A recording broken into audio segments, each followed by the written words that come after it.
I always say to people, I was very clear about who I was going to be. I knew I was going to be an author maybe from age 8. Oh, wow. I also knew I'd be like a very esteemed orator. I didn't know how, but I knew that my voice was going to be like really important, not just in pop culture, but in history. And I was always clear on that narrative, even when the world like just beat me up a bit and threw me off course or whatever. I was like, okay, this is exactly what I'm going to do.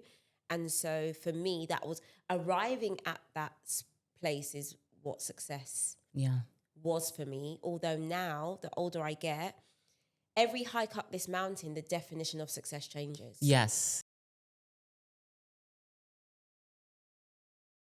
Hello, it's Brooke Devard, and you're listening to the Naked Beauty Podcast. And if you're with us here on YouTube, you are watching the Naked Beauty Podcast. I am recording live from London. I have my guest, Candice Brathwaite, right here with me. And she looks like she's come from like the poshest party ever. But we are going to a fun little girls' dinner tonight of Naked Beauty guests, which is going to be very fun. And I have been running around the streets of London all day, hence the baseball cap and the jeans, but excited to get chic tonight. Candice is an incredible author, a creator who I love to follow. I love to see her get ready with me videos. I love to know what fragrance she's wearing. I love the banter with her and her husband, and a former guest on Naked Beauty who has continued to reinvent herself at every turn of her career. So today's conversation is all about reinvention, what you need to do to get to where you want to be, the team you need to have around you, the people you need to have around you, the friends you need to have around you. So Candice, welcome back to Naked Beauty. Thank you for having me. And we're meeting in real life. This is very cool. Oh my cool. gosh, yes. Well, see, I feel like we're already old friends. Okay, so Candice, I want to start from the beginning because on Naked Beauty, I always love to hear about the early days, childhood, middle school, high school.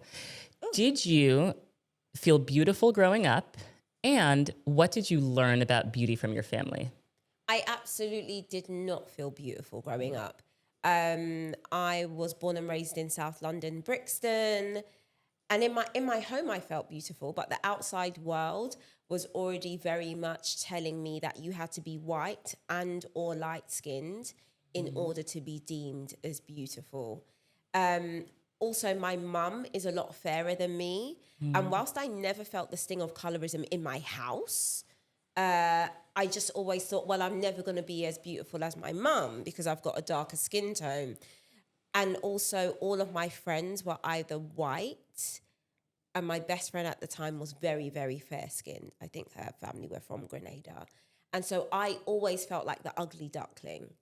And I would say I didn't start to feel proper. And I don't even like the word beautiful. Of course I like it. But I also feel like beautiful is a way to circumvent pretty. Okay, say more about that. Beautiful is like, you know, you're so unique. Your features are so other whatever. Like, you're so beautiful. It's like, no, can I just be pretty? Can I just be a pretty black girl? And not pretty for a black girl, but can I just be pretty? Exactly. Yes. And so I started to feel beautiful in my late 20s, and I started to feel pretty in my early 30s. Interesting. So it's taken a while. Interesting. Yeah. Which is crazy because you're so pretty, gorgeous, beautiful. You're all the things. But yeah, it's the world around you and what you're exposed to that really conditions us. And I know that you have children, so this is something that we as moms have to be hyper aware of. So aware. And also, all my children are black, obviously, but then they have different skin tones, and I'm aware of that. My daughter Esme is very emo. She's into, what's all that? It's manga. Because I say manga. She's like, Mum, it's manga. She's into her manga. And so like she's turning 12 in a couple of days, and she's got half her head shaved off. And she's just really cool. And like her school say you're not allowed colour in her hair, and she'll go with bright blue faux locks. And she's just like, just give me detention because it's worth it to have my own style. And I just look at her and I'm like, you are on such a gorgeous fast track to self-acceptance that I just didn't have the liberty or the freedom to do. My son, who's 7 turning 8, he's obsessed with Black Spider-Man, and Miles Morales has like little baby locks shoved to one side. So we're currently allowing him to grow his hair so he can have the same hairstyle. And it's just very cool to parent kids who, through me, are very self-assured.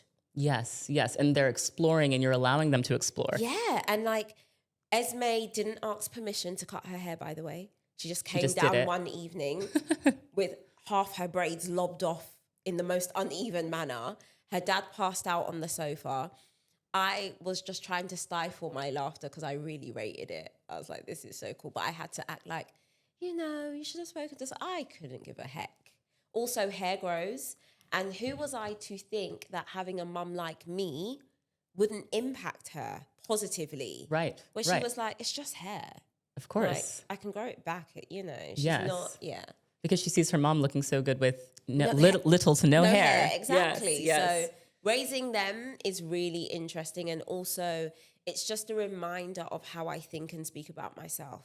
Because they are always watching. Always. They are always listening. Yes. And I don't want them to pick up on even though I may feel that way because I'm human, I'm like, I don't want them to see me talking down to myself or talking bad about myself.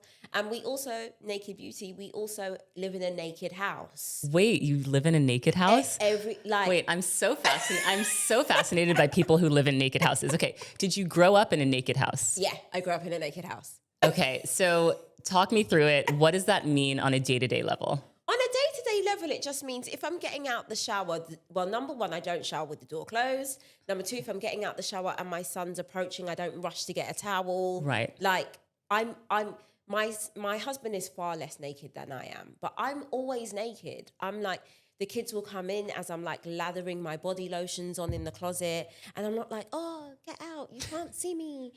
And I think being raised in a naked house, so I always saw naked women's bodies. I didn't realize how impactful that was until I became a grown woman and a mother, because I think it does so much to fight against social media algorithms. And, I've got nothing against it because I always say if I wasn't scared, I'd have more plastic surgery than Dolly Parton. I'm just scared. I'm just scared. So I've got nothing against it, but as a mother of young kids who know that social media peer pressure, I'm like, there has to be some balance. Mm-hmm. That BBL body is not the body you're typically going to see walking down the street. Absolutely. It's just that it's what your algorithm's feeding to you.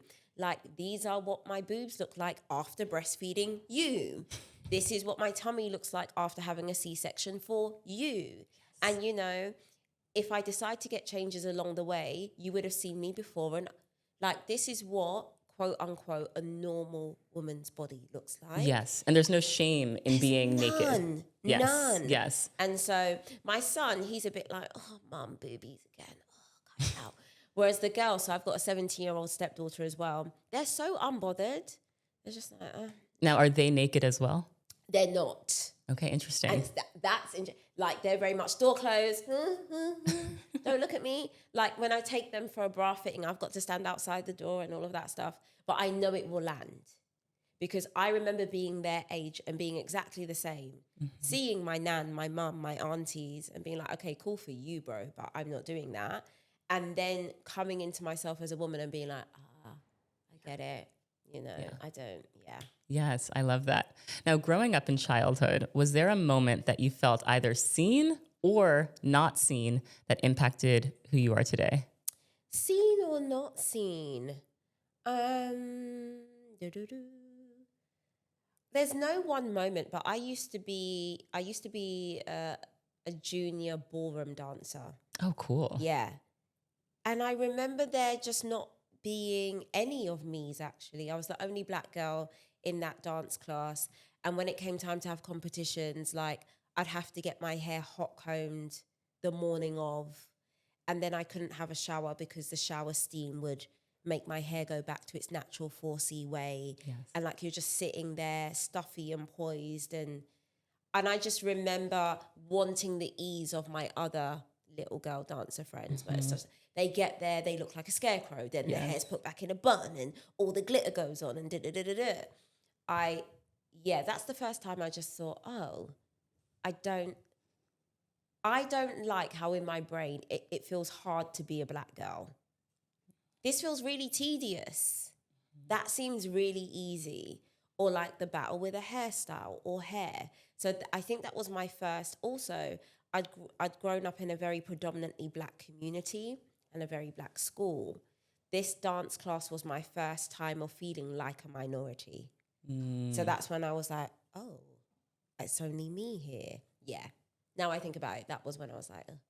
Yes. I can remember when I was on the swim team at a predominantly white school, after we had swimming practice in the locker room, I was putting on lotion one day and all the girls were like, what is that? And I was like, and then the next day I was like, oh, I'm just going to not do my lotion. I'm just going to put on my clothes like them. And I was the ashiest. That chlorine set in. It was winter. I said, what was I thinking? But when you're so young, you just want to be like everyone else. You just want to do what they're doing. And it's not, it wasn't even like shame around being Black. It was just simply like, this is what they're all doing and I want to do it too. But you also learn at a young age that you can't. Exactly. And so it makes me think about the situations my children are in now. They go to predominantly white schools. And I'm just, to some degree, overdoing the Blackness in my home. You have to. Because I know that when they go out there, it's a different scenario and a different set of rules. And they may want to skip the lotion or, you know. And I'm just like, I'm trying to create that balance in the house. So important. Now, what did success look like to you when you were younger? What did you think? What did success look like? Did you think I'm going to be this best-selling author? I'm going to be a personality? This is so funny. Success looked to me, I think you guys call it the same in America, a kitchen island. Yes. I was like, when I get an island... I've made it. It's over. It's so over. I won't tell you, but there will be signs. Like when I get a kitchen island. And, you know, it came in stages. It was like when I get stairs, because we'd always lived in flats or apartments. So it was like, okay, when I get a house, I've made it. And then it became when I get an island, I've made it. And it's just a couple of days ago, I just peeked through my kitchen and laughed to myself. I was like, girl, you've got an island you hardly ever use. That's so funny. But outside of like actual material things, I always say to people, I was very clear about who I was going to be. I knew I was going to be an author maybe from age 8. Oh, wow. I also knew I'd be like a very esteemed orator. I didn't know how, but I knew that my voice was going to be like really important, not just in pop culture, but in history. And I was always clear on that narrative, even when the world like just beat me up a bit and threw me off course or whatever. I was like, okay, this is exactly what I'm going to do. And so for me, that was arriving at that place is what success was for me. Although now, the older I get, every hike up this mountain, the definition of success changes. Yes, yes. It's constantly changing, which is why I want to move into your 20s because you and I are around the same age. And I want to talk about the 20s because I have a lot of listeners, a lot of women listening to us are in their 20s and trying to figure it out and they don't know what direction to go in. And the 20s, from age 20 to 29, you change so much. That's like 50 years. So much. And it's like, when I look back, okay, so number one, we rush humans way too much. And what I mean by that is I'm astounded that at around 16, 18 in the UK, they're like, what do you want to do with the rest of your life? You now need to go to uni and rack up loads of debt and double down. I didn't know how to pay a council tax bill. Like, please stop with all. So I'm like, the 20s are absolutely the time for messiness, for mucking it up, for like making. The only thing I always try and encourage those in their 20s not to do is mess up their credit. I'm like, that's a big oops. And as someone who did it, it's really time consuming to fix and it blocks barriers of entry from other things. But outside of that, have the time of your life. I didn't start to come to my senses till about 29. That's accurate though. Yeah. And that's important for people to hear because you're not supposed to have it figured out at 25. At all. And I had my kid at 25. Sometimes I'm like, what the heck? And I remember sometimes just looking at her and her looking at me. And as I've gotten older, me having now so much empathy for my parents. Because I'm like, okay, so what? I'm coming up to 38 now, and I'm like, I still don't know. And I was looking at you guys like, get this together. And now I'm even older than I was when I was looking at you. I'm like, get what? Get what together. Yes, Like, yes. I don't know anything, you know? So I'm not going to lie. It took me a really long time to forgive the girl I was in my 20s. Yes. So, because I want to talk about what you valued in your 20s, the group of people you were around, and, and how that's changed now that you're in your 30s. Because you outgrow friendships, you outgrow a lot in your 20s. Yeah. What if we can go back to that time, what did you value then? I valued male attention, especially in my early 20s. I valued friendships that were rooted in trauma bonding. Trauma bonding how? Like, oh no, girl, I've had it worse than you. Oh, we've both had it worse than that. Yeah. Let's just literally spend all weekend in this room, back to back, smoking Benson and Hedges cigarettes, watching Scandal, crying about how down bad we are. And it was just like a pass the parcel of all of these issues. And like, can we outsad each other? And like, always clubbing, always raving, always. Till this day, if I smell Sambuca, it's all right. Like, also, always high. So drinking, being high, just being an absolute raging mess. I remember one time coming home from the club, couldn't find my house keys, having my neighbor upstairs shoulder off my front door, me like stumbling into the bathroom, sticking up all this Sambuca, falling asleep on the bathroom floor, waking up in the morning, front doors wide open. You can't make it up. Also, though, do you know what I love? I love that as a black girl, I got to be so messy. That's also important. I love that because I feel like now, especially because of social media and phones being ever present, but just this general idea of black excellence, we typically don't get our messy moment or our messy decade. Yes. I'm so grateful that social media was not a thing when I was out in the club. I mean, we brought our digital cameras. We had like a Facebook album we would update, exactly. But it was only your friends. It wasn't this idea of like the World Wide Web. Yes. And we weren't prepping to go out for the world. I feel like now, even the drinks you have at home, someone's camera's up. Let's make a reel. Yeah. Everything is staged for this audience. Yes. Whereas we just didn't have that. And so even though I'm so embarrassed by her, I'm like, girl, it was also a wicked time. Like, do not deny yourself. Like, it was amazing. Yes. You wouldn't have the capacity to do it now, but it was amazing.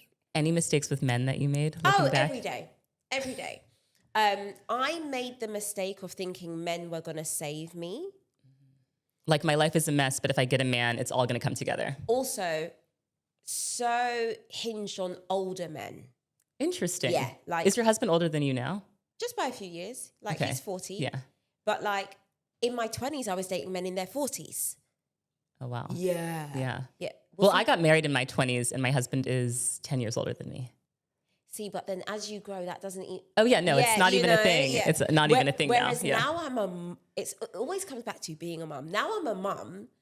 I'm like, my 23-year-old daughter with like a 46-year-old. Yeah, that's crazy. Yeah, that's not going to check out. Yeah. It's not going to check out. And it's also them realizing one of them in particular, he just had a habit for, and I'm not even joking, dark-skinned black girls whose dads were all dead and they were all under 25. Was he white? Yes. Oh my God. Wait, first of all, how did you connect these dots? Like, you met a few of the other exes? Because then a few of the exes, when I started dating him, they were speaking to me and they were like, he's absolutely going to blow your life up and ruin your life. You're the girl that's like, no, I'm different. You're never different. You're never bigger than the program, as the girlies say. You are not bigger than the program. I'm different. And I was like, oh my God, they look like me. And okay, all their dads are dead. That's so weird. Anyway, he absolutely... That's psychotic. He almost sends me to a mental institution. Also, recognizing that you're a type as a black woman is another thing. So because my husband is not black, it felt... comforting is not the right word, but knowing that he had dated all types of women from all different races made me walk into it not like I'm being fetishized. It wasn't that every single woman he dated before was black. Exactly. That would have been... Yeah, men in my 20s. And it's so funny. So the man who's my husband now was off the back of that relationship. And I gave my current husband hell. Absolute hell. We're off, then we're on, then we're off, then we're on. And then one day he was just like, I know you've been through crazy stuff, but I'm just going to be here. So you might want to work on your issues. Oh, wow. And I was like, that's a man. I was like, oh, okay. And it's so funny. I think he definitely wasn't the first black man I dated, but he was the first black man I'd been with in a long time. To the point when old school friends met him, they were like, you married a black man? I was like, I know. I've always got a trick up my sleeve, girls. Yes. But making all of those mistakes, again, so important. Oh, yeah. I couldn't be the Candice I am now without all of that. Yes. And I couldn't speak with conviction. So whenever I'm like on socials or I'm giving a talk in real life, it's never from like having read a book or having an idea. You lived this it. Is such a lived experience, you know? And again, you know, it's those 21-year-olds that come to you with the bright eyes and they're like, I'm different, I can change him, you're never bigger than you're just not. Never. You know? And I'm like, just marry the nice guy. Yes. That is so underrated. Everyone has their checklist. He's got to be this tall. He's got to have this type of job. But marry the nice guy that treats you well. Yes. That supports you, that roots you on, that makes your life better. Thank you. And that allows you to shine. Yes. You know, that is like, no, you go and get yours. Go and do that. How can I support you doing your thing? I'm just like, please just marry the nice guy. The bad boys are so cute on paper. And, you know, have fun with them. But yeah, marry the nice guy. Yes. Yeah. So in your 30s, yeah, you become a very successful author. Yeah. You start to think of yourself, I would imagine, as a brand as well. What was the process of coming into what is the Candice brand? What does it represent? How do I want to be perceived? What is the Candice brand? Or when did you first start having to think about that? I would imagine it happened with your first book. No. And this is what's really interesting. When you don't have the right team, you're not thinking about that stuff. I wasn't thinking about my personal brand when the first book came out. And it's so interesting to get feedback. I've only really started to think about my personal brand in the last 2.5 years. Interesting. And that's because we had a complete change in the team, fired everyone. My husband became my manager. I got signed with a great agent, got a great publicity team. And then I was like, okay, now I'm a brand, because everyone around this table is saying, this is how we have to think about your brand. No one was saying that before. They were like, yeah, just do your thing on socials and let's make ad money. Yeah. Well, because they get a commission on that. Exactly. Yeah. But also it's like, especially given how that creator economy has exploded, that's just not a sustainable way to think about things. Mm-hmm. I want to be on someone's brain outside of going viral. I want to be on, you know, someone's call sheet outside of having to make 20 TikToks a day. And that is when a personal brand is done well, because it means you're forever going to be not just employed, but also trusted. Trusted is huge. People really overlook that. They really overlook. And I think they do away with trust just for the numbers of the moment. Oh, I'm going viral now. I've got, I don't know how many million followers on TikTok. And I'll be very frank, I follow a lot of lovely people on TikTok, but I don't think about them as brands. Yeah. I'm just like, oh, you're entertaining. That's a funny video. I've not once been like, oh yeah, I'll buy your book. Yeah, exactly. I'll come to your meet and greet. Right. You look around and you realize that you don't have the right team. Were there certain signs or triggers that made you think these are not the right people to be supporting me? It began as a feeling. A feeling, yes. I had a feeling. But especially Black women, we're never taken on feeling. We must have a fact to support our feeling. That's true. This feeling started maybe 3 years before the fact arrived. I was just like, something's not right here. I just had a feeling. Also, I think it's really important to know my team were all white women. we have to put a pin in that, guys. It's very important to the story. Yeah, and as someone that has a team in Los Angeles, that is kind of the norm. It's very hard to find Black talent managers or agents, especially at the big agencies. Yeah. They are few and far between. So, all white team. I'd been with them almost 7 years, and I just started to feel like I'd gone from what I call pet to threat. I'd gone from the new Black girl on the scene who didn't know much about anything, who now was like sitting in on the deals and wanting to know why this was in the contract and why we weren't thinking about personal brand, because I was pushing for this. And it was very much like, you're doing too much. Like, anyway, long story short, I won't even get into how we found out. It turns out one of my agents was my online troll. Dun, dun, dun.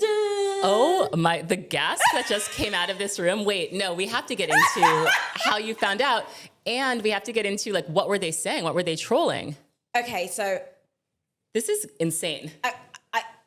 It's not that I'm not at liberty to give details. It's, yeah. What were they trolling? Like, what was it? Instagram comments? Was it? I can't say, because then if I say, I say. I will say it was a producer I was working with at the time who was able to access the back end of something, and it was coming up with their work email. So the trolling wasn't even done in a intelligent manner. Now, it never is. What was really interesting about finding this out, though, is that I had handed in my resignation 6 weeks before that. Like, I'd been like, okay, we need to part ways. I still didn't have a fact. How long were they trolling? A good 8 months. But yeah. So what would be their motivation for doing this? And also, what I've had to sit there and think about is, this is the trolling that we are aware of. Right. That's always, I'm like, okay, there's no telling the deals that were sabotaged. There is no telling. But what is her motivation? I think the motivation was, let's cut Candice's confidence down to the ground and make her feel as though she can't go anywhere else. Because I do remember one of them saying, as we were parting ways, good luck finding anyone to sign you. No one's going to want to do that. They said this to you? Babe, I mean, this is outrageous. Babe. Wow. Babe. So your success really is like the ultimate revenge. It's the ultimate. And don't get me wrong, like, I have a burn book. I'm very, I'm not a kumbaya girl. Yes. I'm like, bitch, die now. Like, yes. On sight, drop dead. I'm trying, guys. I'm trying, but I'm just not there, yeah? And it's been a hell of a 3 years for me, because these things are existing in my real world. And this is where it gets really sticky. As a Black woman, as a dark-skinned Black woman, it's not a conversation I was comfortable bringing to the online forum. You're angry, you're bitter, you're delusional. Yep. The narrative is very quickly going to be pulled away from the reality that I've been done bad. Yes. There's going to be a whole host of other things. And so, till this day, the true details I've played very close to my chest, and I'm just about now comfortable saying it as it is, because I'm like, yeah, I mean, they don't deserve protection. Does the person know that you know? Absolutely. Absolutely. Psychotic. And if you're watching, babes, you can send that apology directly to my email whenever you want. Because I'm still waiting. Whenever you're ready. Whenever you're ready. What's it like working with your husband as your manager? And how have you thought about defining your personal brand now? Working with my husband at first was really, really difficult because he has no off switch. And also, we've worked out that I think he felt guilty, because for years I was saying, I want to leave this agency, it doesn't feel right. And he was like, it's fine. You sure it's not in your head? Like, things take time.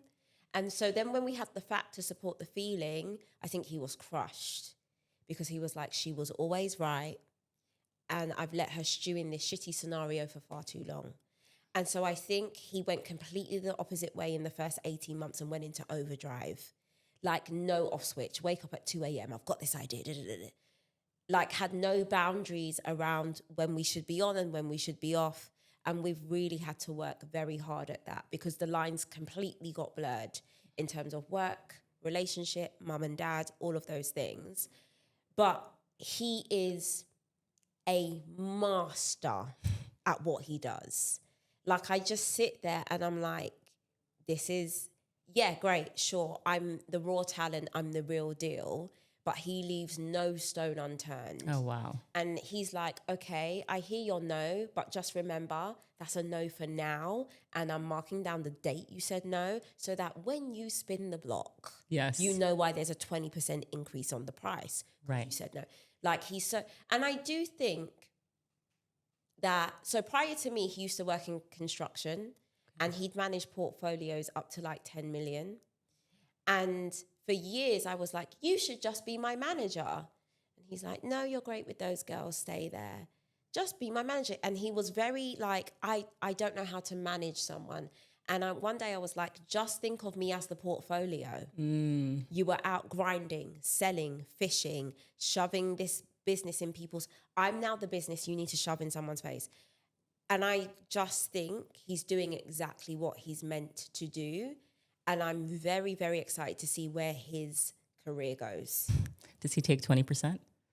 He doesn't. No, that's family money. I love it. I love it. Now, part of your reinvention. Oh, sorry. I want to go back to what how do you define your personal brand now? Because that's a big exercise that I think no matter what you do, even if you work in corporate, if you work at a bank, you need to figure out, what is my personal brand? I think my personal brand is authentic. I think and sometimes I cannot find the words for my personal brand, but I can describe the feeling. It's auntie-ish, it's big sister-ish, it's motherly, it's warm. It's also, though, very correcting. My personal brand, like, if you engage with my work, you're not always going to feel great.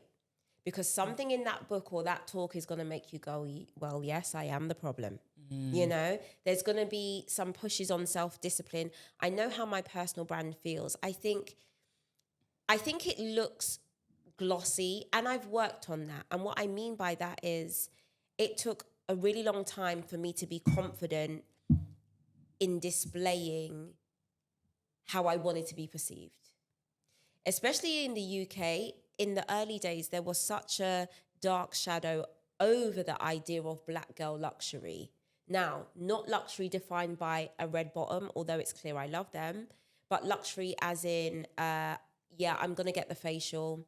I do like to spend time on myself. Yeah, I do have a housekeeper. I do think I'm worth taking myself away for them. I was so petrified to show that side of myself because, again, especially in the UK, it comes with a lot of kickback. In the US too. I mean, we had Jackie Ina on the show, and she talked about making that switch into just showing home content and luxury and lifestyle, and people were just angry. Angry. Furious. Furious. Yes. So like me even like showing my closet took a really long time. And then one day I was like, no, this is absolutely what it is. And if you want trauma porn and a black woman crying into her coffee, there's millions of those videos or those kind of stories being written, but it's just not going to be the root of what we do here. So even though I do want the personal brand to feel luxurious, it's never like unattainable. It's not, in my mind, what I perceive to be ridiculous. Your closet is pretty unattainable for most. I will say, I see the videos. You've got some pieces. You've got some serious pieces. How did you develop your personal style? Trial and error. So much trial and error. Number one, when I went to a performing arts school where you didn't have to wear uniform. That's cool. So when your other schoolmates are like in their stuffy tie and blazer, we are living a very fame type lifestyle and like wearing the most ridiculous things. That was helpful. You know what? My mum was that girl. And by that girl, I mean a 6-inch booty every day. Red nails, red lips. Used to wear her hair in this awesome French roll. She used to get her hair done once a week on a salon on Brixton Hill. Faux fur coats and like a Gucci hobo, but just killing it. Yes. And I used to look at her and think, one day, I'm going to eat them up just like her. And she had a best friend at the time, and they were like Bill and Bob, and they would just switch down the high street in their faux fur. Oh, it was so romantic. And I think that's where my heart for what is actually just displaying that you enjoy life through style. That's where the heart of that comes from. Yes. Even when I'm going to the gym, but unless I'm like ill, you're never going to look at me and think, oh, she's not having a good time at life. Yes. Because the clothes I'm wearing just don't say that. It's like joie de vivre through dressing. Yes. Yes. The joy of adorning yourself of. Literally. Yes. Literally. Like, if someone doesn't comment or go like, oh, where are you off to? I think I'm having a bad day. Everyone should think I'm off to prance at a park. Where are you? Yeah. Yes. I love that. I love that. You talked about you mentioned the word self-discipline. And I will say you are extremely disciplined because we all saw your treadmill journey. Yeah. Where you just said, I am going to commit to a rigorous workout schedule and you all are going to see the results in real time. Am I okay? Like, I mean, it's been incredible to watch. But talk to us about your fitness journey and how that helped you kind of level up in your own career and life. Until I committed to my fitness journey, everything that came out of my mouth that I said I wanted, I actually wasn't willing to work for. Okay,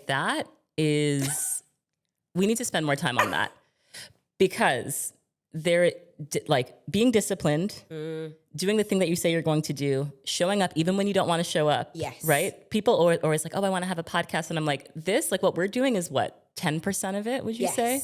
Literally. Right? So like, and I think to make not reaching certain goals easier in my mind, I just said to myself, you're lazy.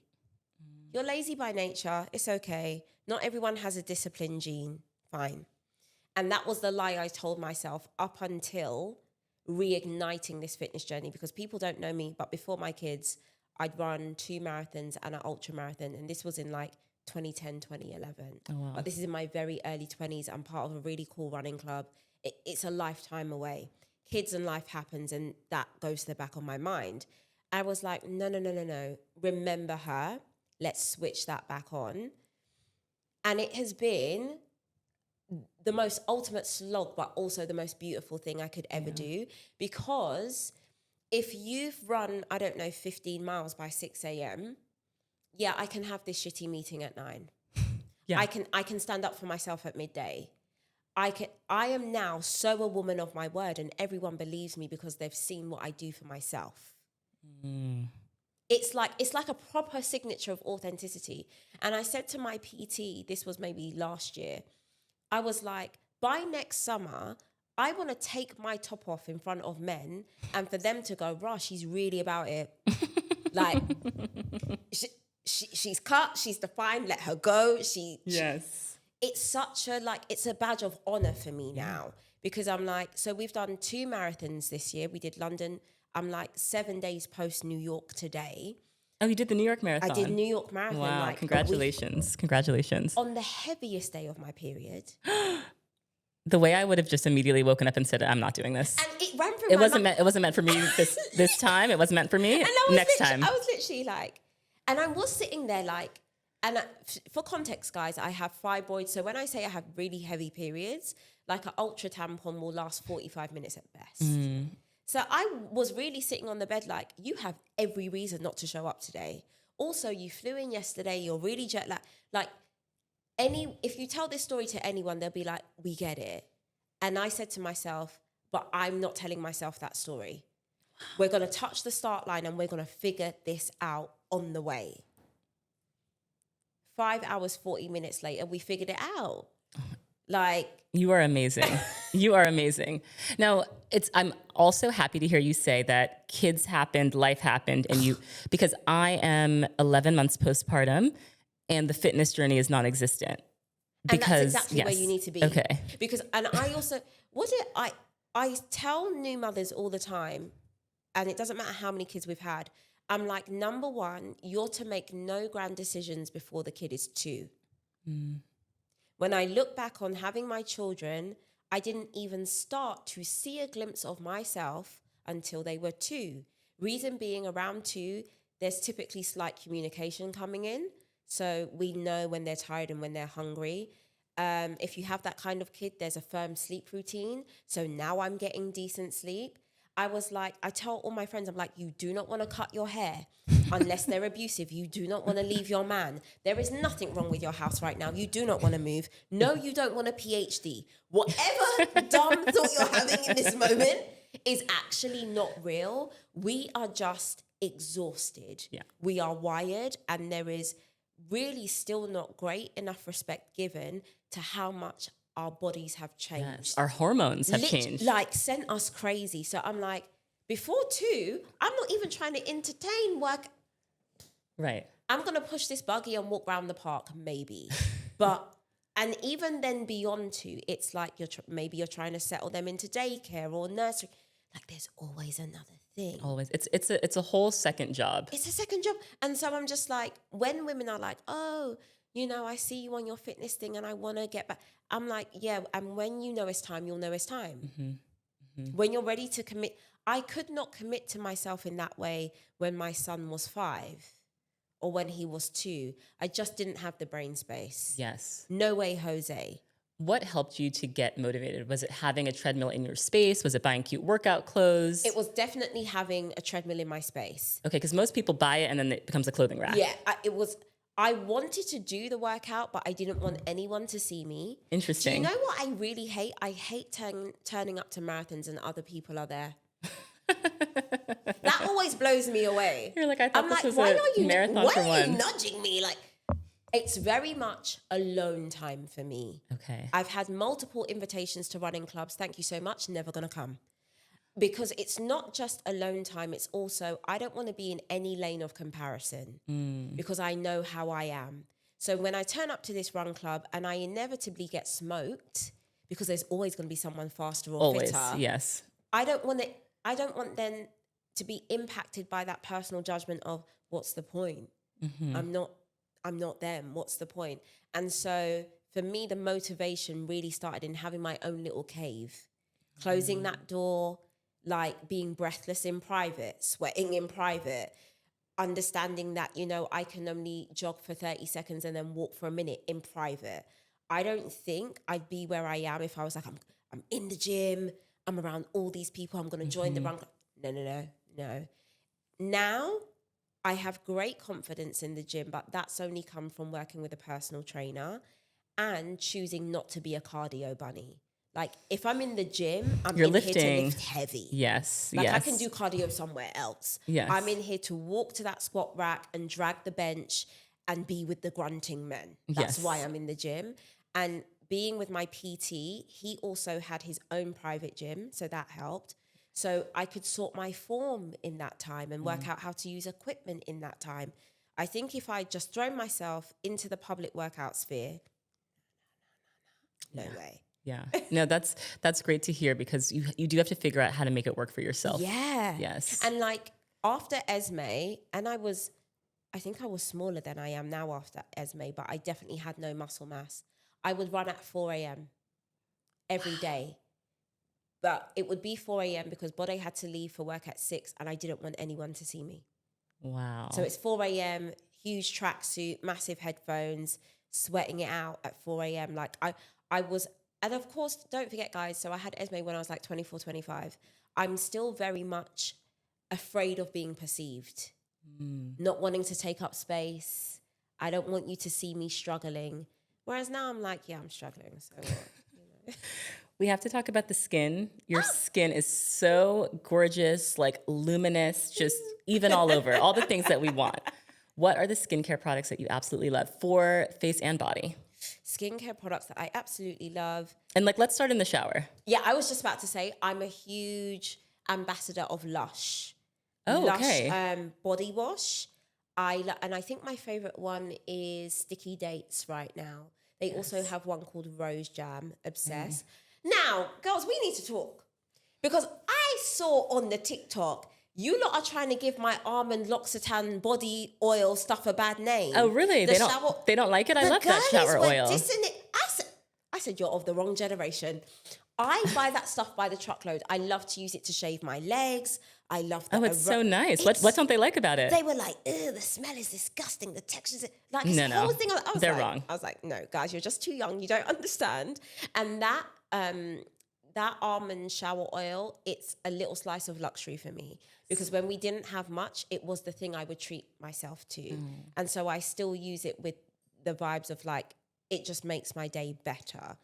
Outside of, and I'm not really a shower everything girl, you know, when all the things, girl, I'm just like scrub and get out. I'm not a shower girl. And also I feel really germy in a bath.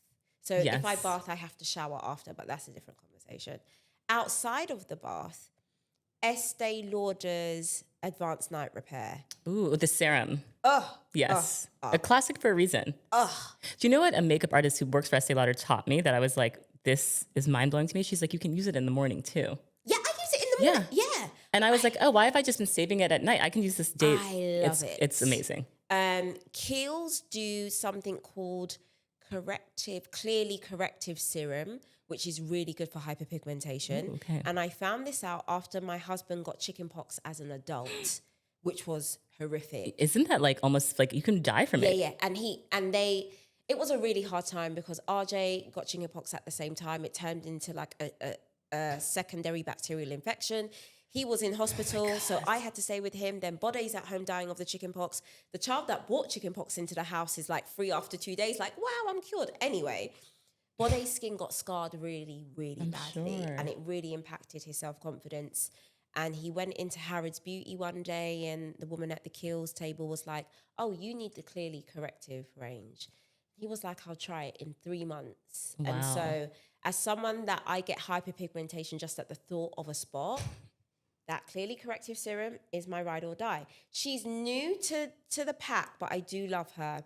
Charlotte Tilbury does some like nighttime cream. Oh, is it the skin perfecting, the white cream? Yeah, it's like Yes. a light pink and it's really heavy. It does smell like old lady.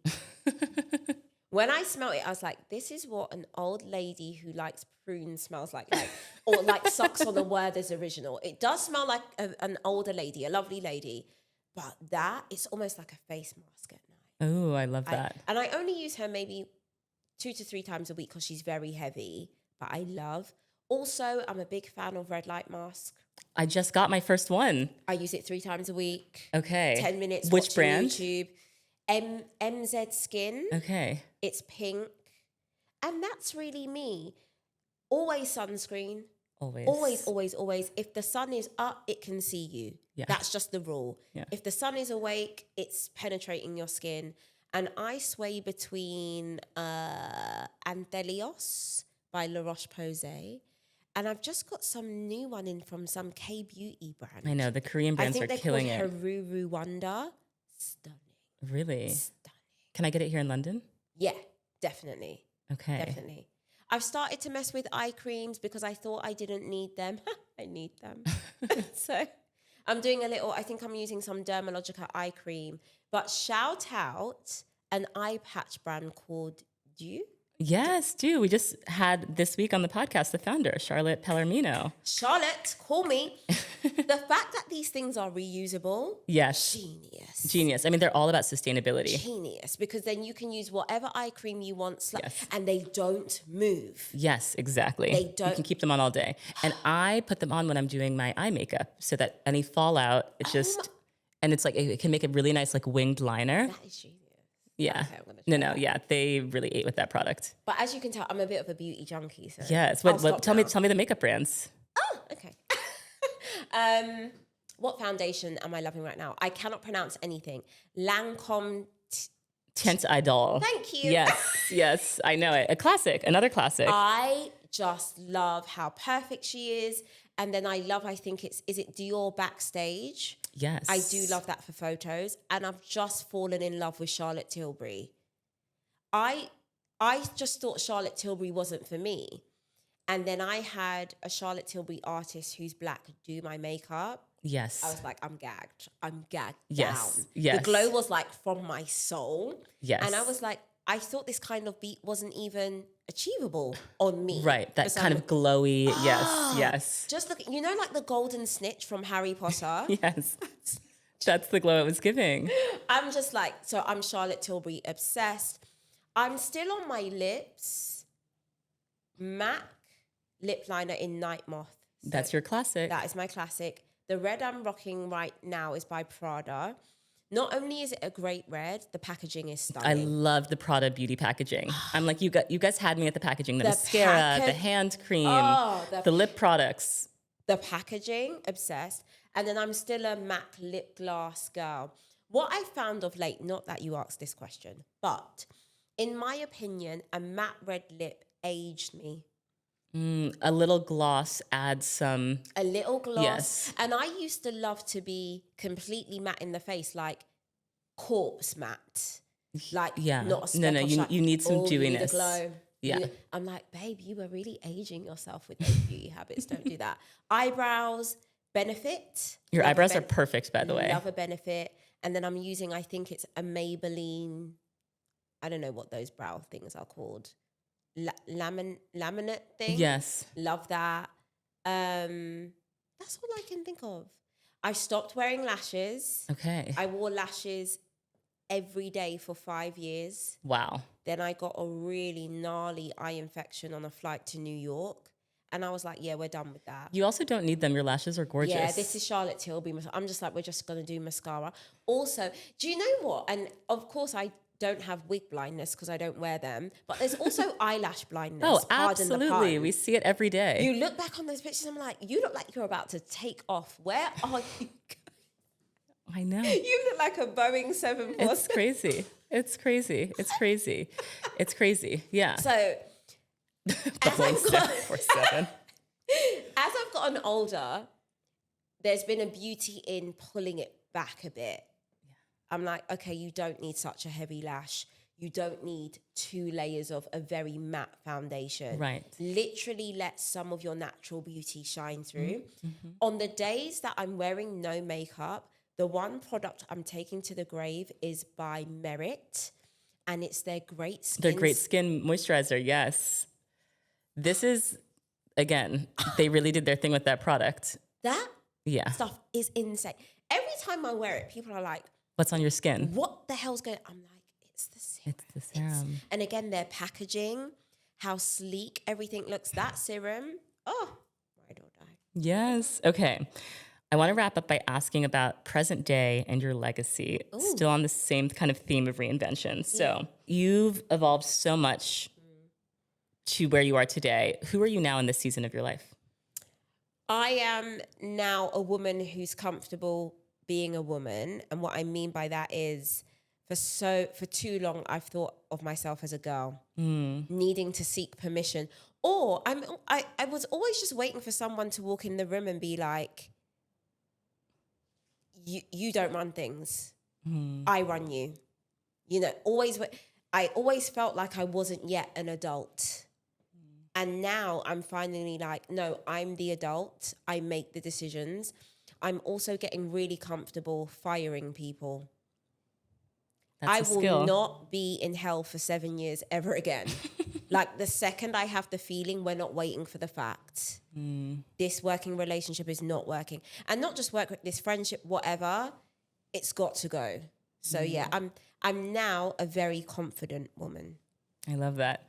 When people from the outside looking in see your evolution, what do you hope they take away from it? I hope they take away from it that you're always right. And I tell young girls this a lot. They're like, what advice do you have for me? I say, you're always right. And what I mean by that is that clear narrative you had on your life when you were like 5, 6, 7, 8, that's it. And then life got in the way.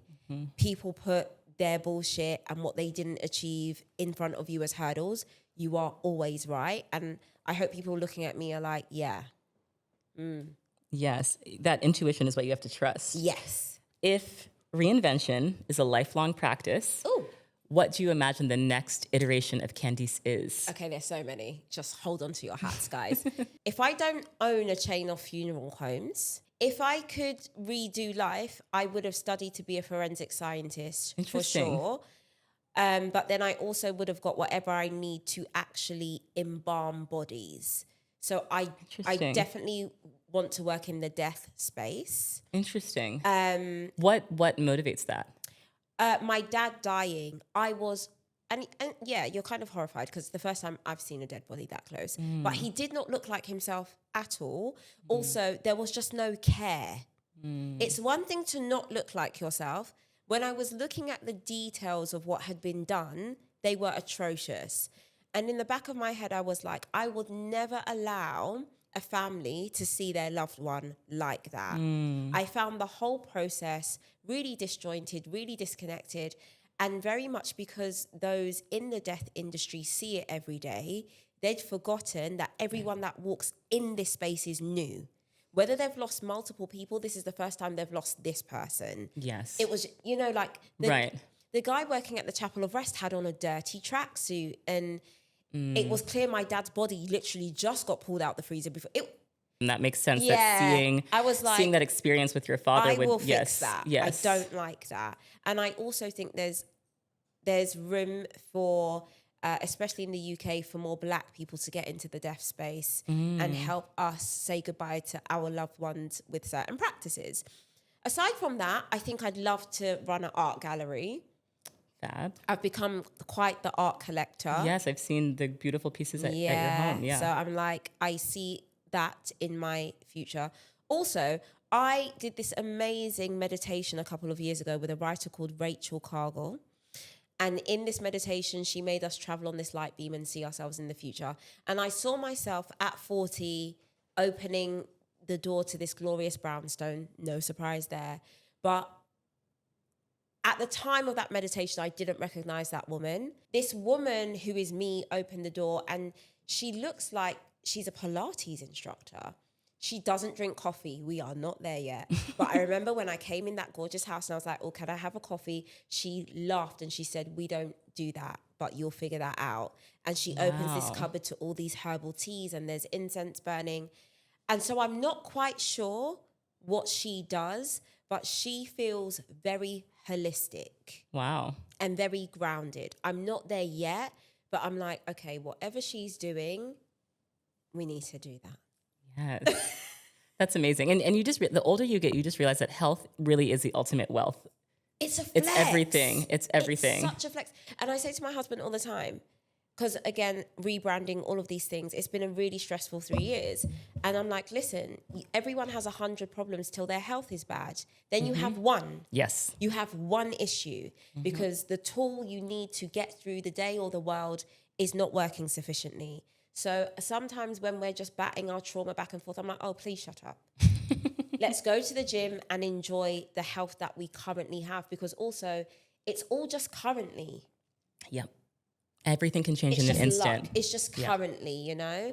And so I never want to be in a position where that's taken away from me and I'm like, ugh, I wish I realized how precious that was. Yes. Wow.